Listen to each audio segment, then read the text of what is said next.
Assalamualaikum, selamat petang, kita jumpa lagi hari ni. So, Abli share sikit aktiviti hari ni lah. Abli cuci bonsai, mana lepas hari tu letak baja penuh rumput naik. So, pucuk-pucuk baru naik. So, kita kena bersih lah. Lepas tu kita taruh baja lagi, kita tunggu new canopy lah. Dan pembersihan batang lah. So, figure out base bonsai ni memang dah ada lah macam-macam style.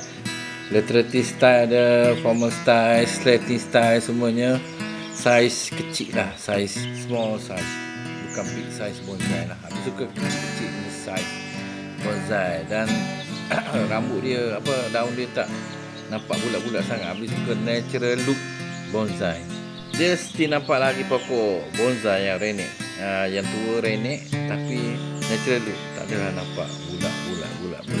Okay, ini yang Abdi punya style sukalah, sebab Abdi pun nampak natural look. Yang ini pula literati style yang Abdi dah buat lama dah. Base ni banyak. Siapa ingin beli, ingin nak, datanglah ke studio. InsyaAllah kum fayakun.